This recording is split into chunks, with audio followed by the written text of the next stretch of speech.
Hello Pisces, welcome po sa inyong reading. This reading is for May 14 to May 17th, no? So Pisces, para po sa mga bago, don't forget to click the subscribe button, smash the like button, comment below kung kayo nakaka-resonate, and hit that notification bell.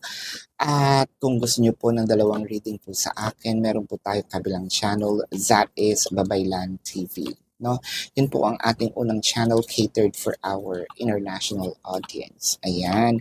So Pisces, nagla-live din po ako doon sa kabilang channel. So kapag hindi po kayo busy, no? You're very much welcome to ask questions. Pero kung wala naman talaga kayong time at hindi nyo po na titsyempohan, no? May magandang balita. Pwede rin naman po kayong magtanong dito sa channel na ito. Dito mismo sa video, sa comment section sa baba. No? As long as yung question nyo po is answerable by yes or no. No? So Pisces, this is a general reading. You may resonate with the entire reading or you may resonate with some bits and pieces of the reading. No? Take what only yours. Ang dami-dami pong Pisces. No? At ang binabasa ko po dito is dynamic at yung nangyayari. No? Pwedeng kayo itong binabasahan ko, pwedeng yung person nyo, pwedeng cross-watchers. No? So, let's start. So, ang nakikita ko dito, no, parang meron talagang yung chemistry, kumbaga. I feel like merong nagpapa-impress dito, Pisces. Laging lumalabas ngayon sa Pisces ang bagong pag-ibig. I feel like you might be having a crush or someone had a crush on you. You might be in a talking stage. It may be literally talking, yung nag-uusap kayo. It could be in person. Maraming ways of communication na, no? It could be in person, it could be through video calls, it could be through letter. May letter pa ba? Oo naman. Messages, text, Instagram, what have you, Facebook Messenger, no? WhatsApp, kung ano pa man yan. I feel like or parehas to, no? Kasi meron ditong yung chemistry ninyong dalawa is hindi naman matatawaran. Kahit na nag-uusap kayo, kinikilig ako. No? Kahit nagtitinginan kayo, kahit wala kayong ginagawa, basta gusto nyo, ganun ka-affectionate itong connection na ito. Baka nga yung isa, no, or baka nga naka-on pa, no, itong video chat, no, kahit natutulog, no. So, nakikita ko dito, ganoon ka giving, ganoon ka yung abundance, yung investment ninyong dalawa sa isa't isa. Hindi biro. Kasi it felt like you are both committed, no, with each other. Nakikita ko lang dito is medyo sabihin natin, well, if that works for you, works for you. Parang nagsasaka lang kayong dalawa, no? Or baka kailangan nyo lang magpaalam din, no, sa isa't isa kung saan pupunta. The Tower, the Five of Wands, the Ten of Swords. Siguro normal ito kapag bago kasi you don't know each other that much yet, di ba? So, malamang sa malamang, meron talagang mga tower moments because of the adjustment periods. There might be times na, of course, since you don't know the person that much, meron talaga mga challenges, away, no, to a point na gusto ko nang give up, no, pero hindi dahil kasi sa sobrang intensity, no, ng inyong pagmamahalan. With the Knight of Swords, the Ten of Cups, the Page of Cups. So what I am seeing in here, sobrang bilis ng pace, no, ng takbo ba na itong relasyon na ito. For a few numbers of you talaga nakikita ko is online talaga itong connection. Both yata is nagka-crush na sa isa't isa with the Knight of Swords. Parang kakakausap nyo lang, the next thing you know, nag-I love you-han na kayo, no?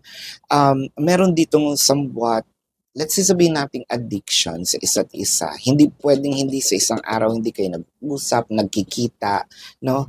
Kahit sa messenger, no? Kahit sa video call. With the Two of Swords, the Two of Wands, and the King of Pentacles. Uy, bakit naman nagkaroon ng ganito? Um, I feel like there is a mind game in here. Kasi biglang hininto ng isa, no? So isa naman antay ng antay. Let's say nasanay tayo kunyari nag-uusap tayo ng 6. Nandun naman ako sa phone, no? Pero ayoko mag-start ng conversation, hindi sa ayaw kitang kausap, no? Tinitest ko kung sino ba ang unang magme-message, kung sino ang unang mag-initiate. Wow, Pisces. So parang tinitest na either you or tinetest ka nung tao, no? Sinong mauuna with the Queen of Swords, the Ten of Pentacles, and the King of Swords. Ayan. So yung isa naman naiinis kapag bakit or nagko-complain, bakit naman laging ako na lang ang nauuna, no? Pero dumadating dito sa part na pag nag-goodbye na, sige goodbye, o mauna ka na, baba mo na, no? Sabihin naman ng isa, hindi ikaw na. Hala, 'di ba? Ayaw magsibaba. Nagpaalam sa isa't isa pero ayaw ibaba. So magkakainisan pa bago, ay nako, bago i-end ang connection. With the Seven of Swords, the Four of Pentacles, and the Four of Swords. So kung iniisip ninyo, no, kayong dalawa, nagpapagalit ako, pinapagalitan ko kayo. Kung iniisip ninyo kung kayong dalawa is merong sabihin natin, naglalandi sa iba, no? Or sabihin natin na yun nga, nagfa-flirt, merong third party, no? Kung ikaw man ito, Pisces, nagkakamali ka, no? I think that this is the connection wherein you can put your mind at ease. Kasi ang nakikita ko dito, Pisces, is sobrang focus, sobrang sincere, no? Kahit meron kayong konting away, sincere itong taong ito. So cross-watchers, ganun din, sincere din naman itong si Pisces sa'yo. So, hindi ko alam bakit kayo nagsasakalan. Well, siguro nga bago, no? Pero sooner or later, luluwag din naman ito. Ano ba yan? Ano ba yung mga luluwag na yan? Ang nakikita ko with the Four of Swords, chances are also nakakita ko na soon baka magkaroon kayo ng intimate moment with each other, ha? So, ito muna ang iyong reading for now, Pisces.